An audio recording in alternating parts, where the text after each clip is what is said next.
Hey, salut à tous, salut à toutes, ici Martin Carly, vulgarisateur scientifique, tant à la télé, par exemple à l'émission Génial depuis 11 ans, qu'à la radio, je donne des conférences, je fais des spectacles depuis très longtemps.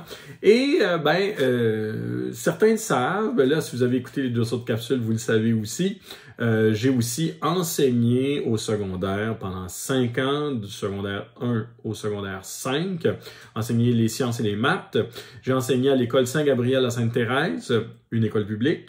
Enseigné aussi à l'école secondaire des Patriotes, une autre école publique. Donc pour moi, l'école publique est très importante et je suis donc très heureux comme ça de participer à cette édition 2020 du quiz spécial sciences de la semaine pour l'école publique.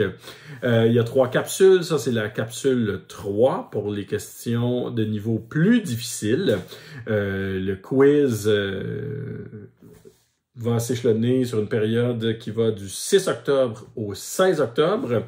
En participant au quiz, vous avez la chance en tant que classe de gagner des prix, donc gagner des livres qui sont offerts par la FAE, Fédération autonome de l'enseignement. Et voilà, je vous souhaite bonne chance. Une chose est certaine, en participant au quiz, vous avez le plaisir de participer à un quiz, hein, qu'on s'amuse ensemble. Alors voilà. On y va pour les questions de niveau 3 maintenant.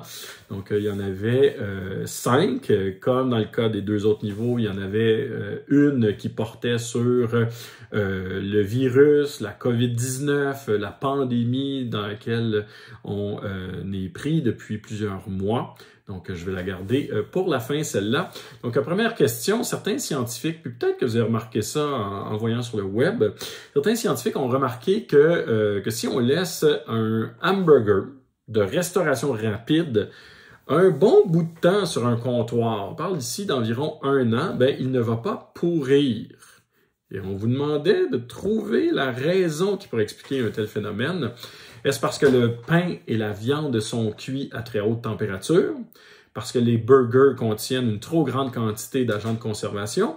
Ou parce que ces burgers ne contiennent pas ou très peu de viande? La réponse, c'est pas la viande ou très peu de viande, ainsi de suite. Non. Ça, on est dans de la légende urbaine ici. Il y a de la viande. Mais c'est plutôt une question de température.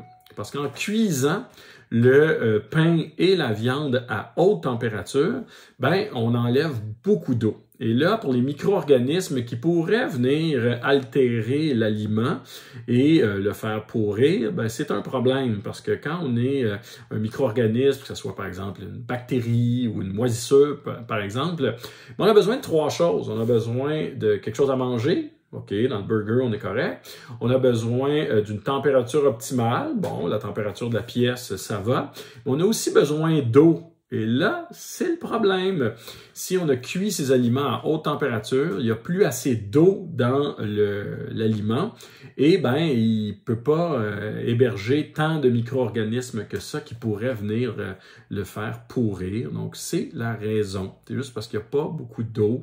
Faut pas imaginer, il faut pas tomber dans les légendes urbaines qu'on va passer sur Internet en disant « Ah, il y a des choses là-dedans, comme le burger est momifié ou peu importe. » Faut pas exagérer. C'est juste parce qu'il n'y a pas assez d'eau et les micro-organismes ne retrouvent pas dans cet aliment-là les conditions optimales pour pouvoir vivre normalement. C'est tout. Deuxième question. Est-ce qu'on risque de s'électrocuter si on échappe son téléphone cellulaire dans le pain? Les choix étaient oui, non, oui, mais seulement s'il est branché, ou oui, mais seulement s'il est branché et que le chargeur est mouillé. La réponse, c'est oui, mais il faut qu'il soit branché et il faut aussi que le chargeur soit mouillé. En fait, ce qu'il faut retenir, c'est que quand on a un téléphone, le téléphone, si on l'échappe dans le bain, on parle de quelques volts à peine. On parle de 6 ou 7 volts à peu près. C'est pas assez pour avoir des blessures graves, c'est pas assez même pour avoir un gros choc électrique et tout ça. Mais lorsque le chargeur est branché dans le mur et qu'en plus il est mouillé, ben l'eau qu'il y a dans le bain, ben c'est pas de l'eau pure, c'est pas de l'eau distillée, il y a des sels minéraux, donc il y a des électrolytes dans l'eau, donc le passage du courant peut se faire dans l'eau du bain. Et là, ben, lorsque on a le courant qui nous vient de la prise murale qui passe dans le téléphone, là, on a beaucoup plus de volts. Et là, on peut avoir des blessures plus graves, on peut avoir des brûlures. Ce n'est vraiment pas... c'est pas une bonne idée d'avoir un appareil branché à côté du bain, peu importe lequel. On fait pas ça. Hein? Je pense que prendre un bain, ça peut être un moment de détente et on peut laisser les appareils de côté. Pourquoi pas? Hein? On les utilise déjà pas mal trop dans la journée. Alors pourquoi pas les laisser de côté? Ne pas amener ça près du bain et surtout pas brancher. On veut pas ça parce que là, brancher, ça peut être dangereux.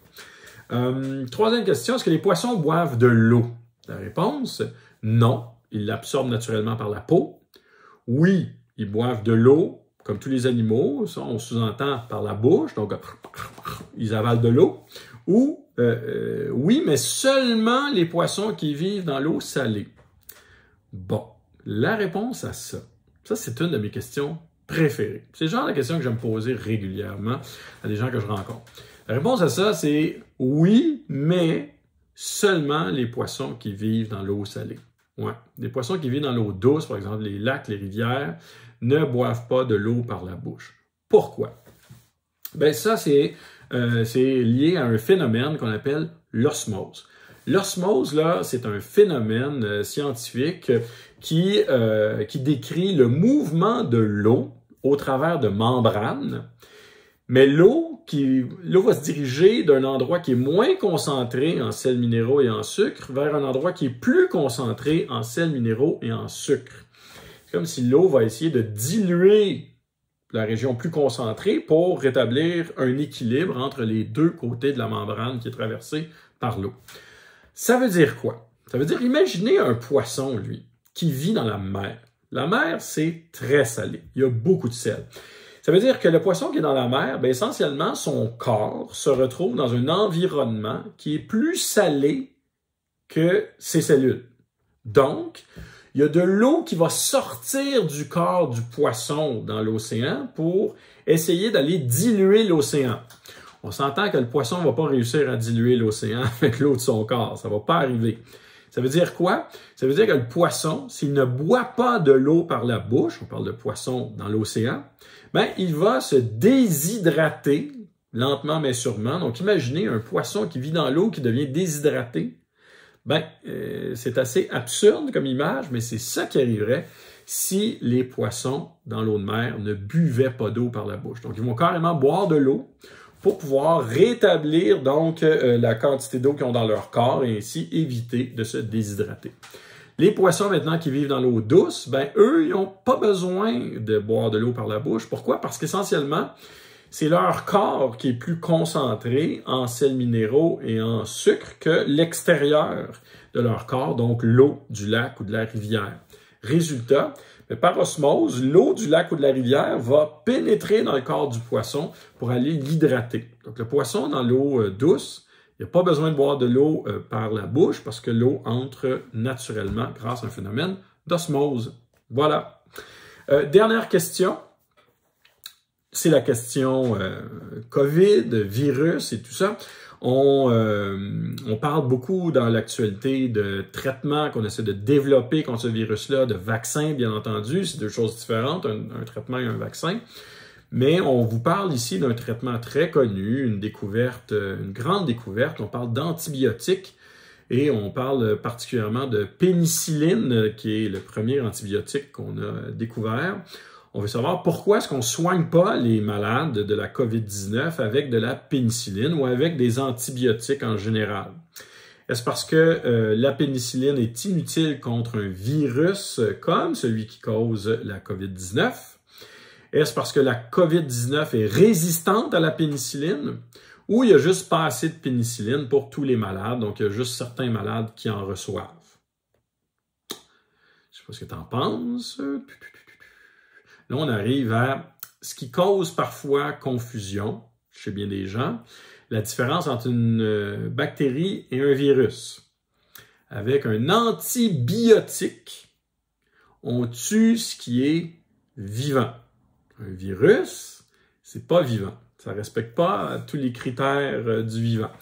Donc, avec un antibiotique, comme la pénicilline, on va tuer quelque chose qui est vivant, par exemple des bactéries. Donc, c'est des outils qu'on a dans le domaine de la santé contre des bactéries, contre des infections bactériennes.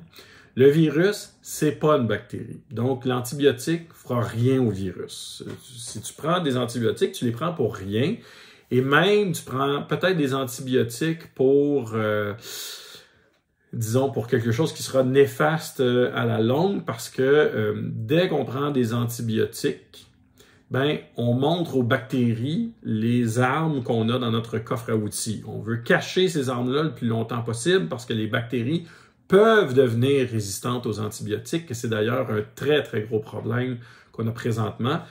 On est à la course contre les bactéries pour développer des nouveaux antibiotiques parce que les bactéries vont développer une résistance quand ils voient ces antibiotiques-là. Ben, comme ils se reproduisent si vite, ils sont capables d'avoir des mutations qui leur donnent une résistance contre les antibiotiques, mais pas les virus. Un virus, l'antibiotique sert à rien contre lui. Donc, malheureusement, présentement, il n'y a aucun antibiotique qui va fonctionner contre un virus comme celui qui cause la COVID-19. C'est pourquoi les scientifiques partout sur la planète sont à la course pour essayer de trouver des traitements spécifiques contre le virus, des traitements qui vont aider à soulager des symptômes chez ceux qui sont affectés et, bien entendu, un vaccin. Donc, avec un vaccin, ce qu'on veut, c'est enseigner au système immunitaire des gens qui pourraient être en contact avec le virus, à quoi il ressemble le virus et donc qu'est-ce que notre système immunitaire doit préparer pour le combattre et éviter qu'on soit malade. Donc, c'est ce qu'on attend. On attend des traitements, puis là, on commence à en voir des traitements qui réduisent la mortalité, qui nous donnent un avantage. On n'a pas de traitement miracle, puis on attend encore le vaccin. Il y a des vaccins qui sont très avancés, mais qui ne sont pas encore disponibles pour la population. Donc, tout ça, on se le souhaite pour bientôt. Malheureusement, les antibiotiques, c'est pas une option. Alors voilà, c'était donc les réponses aux questions de niveau 3. Vous avez donc les réponses pour toutes les questions, niveau 1, niveau 2, niveau 3. À vous de voir si ça s'est bien passé, si c'est moins bien passé. Une chose est certaine, j'espère que vous avez eu du fun. Moi, j'ai eu du fun à présenter ça, à faire ces capsules-là. Et je vous souhaite une belle semaine pour l'école publique.